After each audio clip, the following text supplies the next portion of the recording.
Si te preguntas cómo pudo ocurrir este colosal error urbanístico y quieres desentrañar el misterio de la especulación inmobiliaria que dejó a Florida llena de carreteras a ninguna parte, te prometo que esta historia vale cada minuto.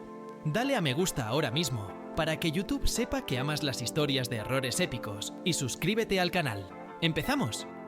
La imagen de puentes de hormigón que se elevan inútilmente sobre aguas turquesas o manglares densos es una estampa extraña y emblemática de Florida, un estado conocido por sus excentricidades, su rápido desarrollo costero y, a veces, sus monumentales errores urbanísticos. Estos tramos de asfalto, a menudo llamados de manera despectiva, puentes a ninguna parte, o, más formalmente, estructuras elevadas abandonadas, son mucho más que simples curiosidades. Son los restos fosilizados de una era de especulación inmobiliaria desenfrenada, de una fe ciega en el crecimiento ilimitado y de una comprensión lamentablemente tardía de la fragilidad del ecosistema de la península. La historia de por qué Florida tiene estas estructuras comienza a mediados del siglo XX, cuando el estado experimentó un auge demográfico y turístico sin precedentes.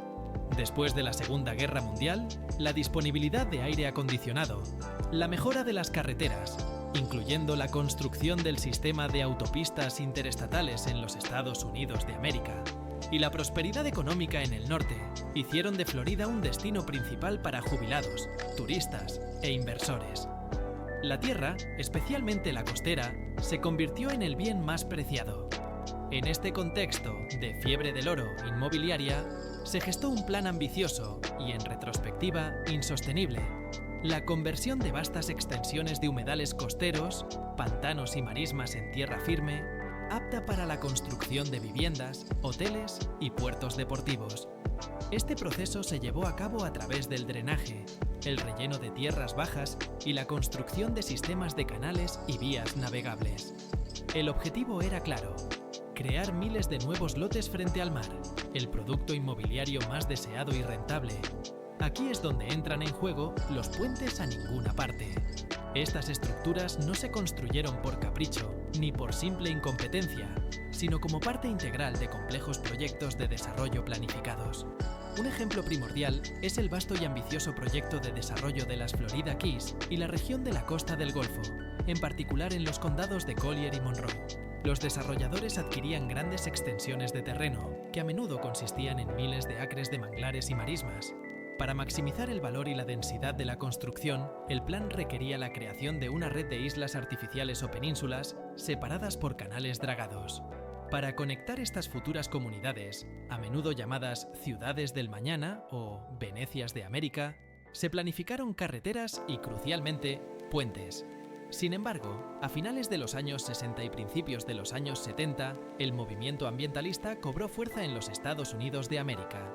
Los científicos y los activistas comenzaron a documentar la devastación que el dragado y el relleno estaban causando a los estuarios y ecosistemas marinos de Florida, revelando que los humedales son el vivero de la vida marina, la principal defensa costera contra las tormentas y huracanes y filtros naturales de la contaminación del agua. Este creciente activismo, junto con desastres ecológicos localizados, condujo a un cambio fundamental en la ley federal y estatal.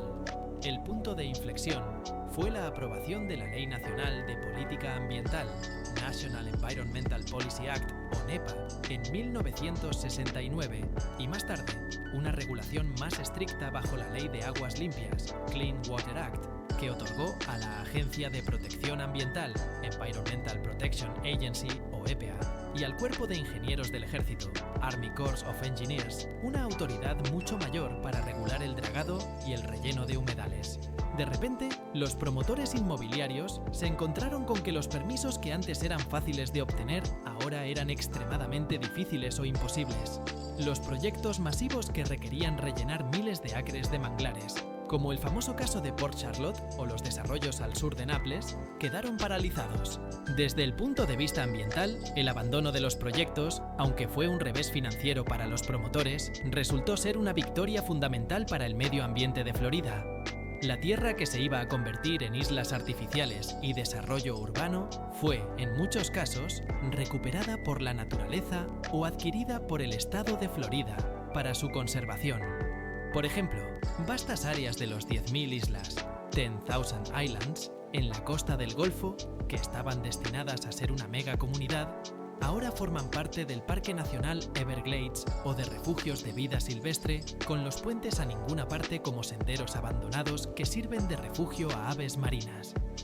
Justo ahora, cuando estamos analizando cómo el cambio en las leyes ambientales detuvo la pala de los constructores en los años 70, piensa en todo el dinero y los planes que se quedaron en el olvido. Si esta inmersión profunda en la historia y la legislación de Florida te está resultando fascinante, no olvides demostrar tu apoyo.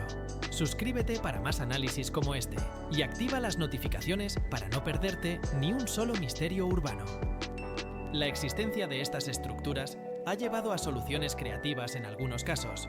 El puente más famoso, y quizás el más largo de estos, ubicado cerca de la ciudad de Marathon en los Cayos de Florida, es el conocido como Puente a Ninguna Parte original o parte del antiguo puente de la West Road 1, la Carretera 1, que se ha convertido en una popular pasarela para pescadores y excursionistas, incluso sirviendo de hogar para especies en peligro de extinción, como la tortuga boba.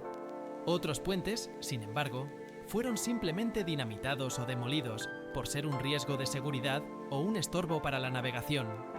Desde el punto de vista económico, estos puentes son un recordatorio brutal de la cantidad de millones de dólares que se invirtieron y se perdieron en la especulación inmobiliaria fallida.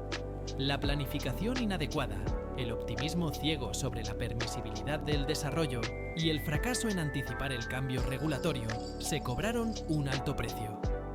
Estos proyectos abandonados contribuyeron a crisis crediticias locales y dejaron cicatrices en los balances de muchos bancos e inversores.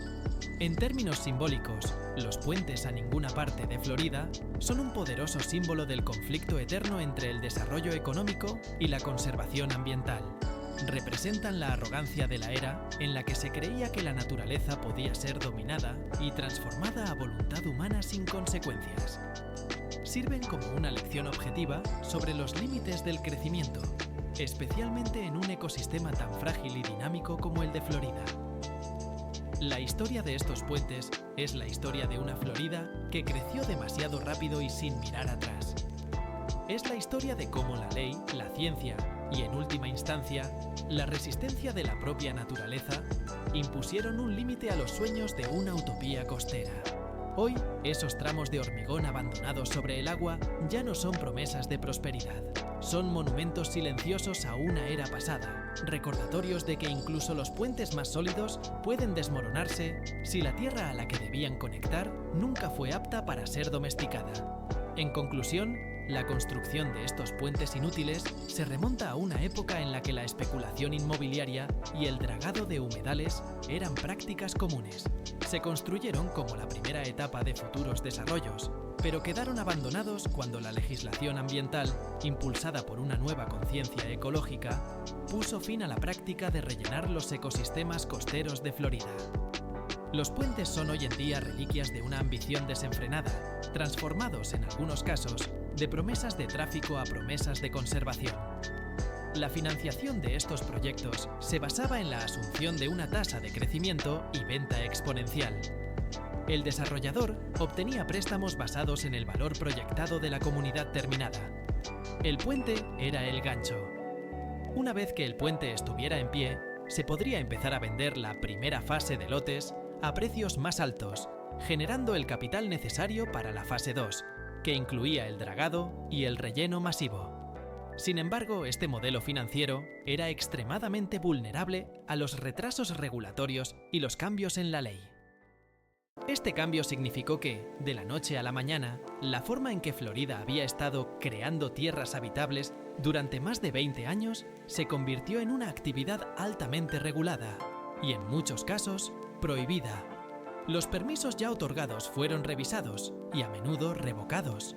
Los desarrolladores que habían construido sus puentes, esperando simplemente recibir la luz verde para empezar a bombear arena y lodo, se encontraron con un no rotundo. Un ejemplo icónico de este conflicto es el caso de la región de las 10.000 islas. Los planes preveían miles de kilómetros de canales y carreteras, con el objetivo de convertir vastas extensiones de manglares en un paraíso de islas privadas. Cuando los permisos fueron denegados o se impusieron restricciones tan onerosas que hicieron inviable el proyecto, los puentes que ya se habían construido quedaron flotando sobre la selva de manglares, sin que hubiera tierra firme que conectar. El costo de demolerlos en aquel entonces era prohibitivo y a menudo se dejaban in situ a la espera de un cambio legal que nunca llegó, o de una eventual adquisición por parte del gobierno.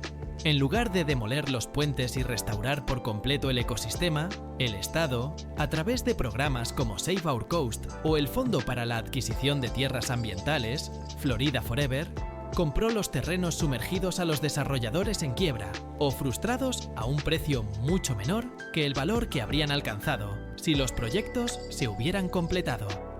Al adquirir las parcelas, el Estado aseguraba que la amenaza del desarrollo futuro desapareciera para siempre. Los puentes que quedaron se convirtieron en parte del paisaje protegido.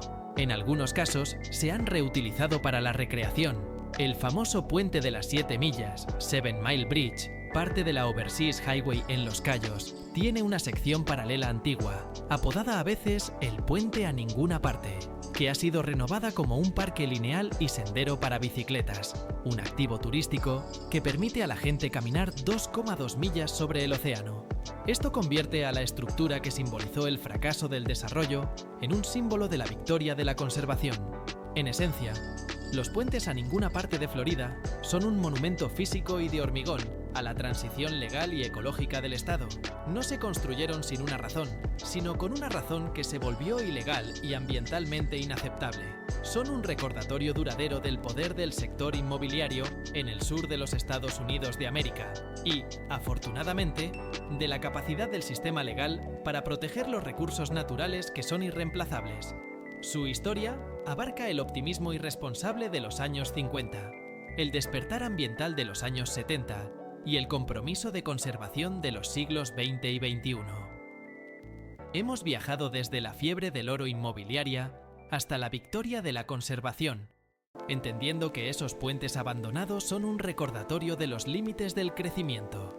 Si disfrutaste desvelando el secreto detrás de los puentes a ninguna parte, el mejor agradecimiento es simple. Deja un me gusta y un comentario con tu opinión. Y si eres nuevo, únete a la comunidad. Suscríbete para seguir explorando las historias más extrañas y épicas de la ingeniería. Gracias por vernos.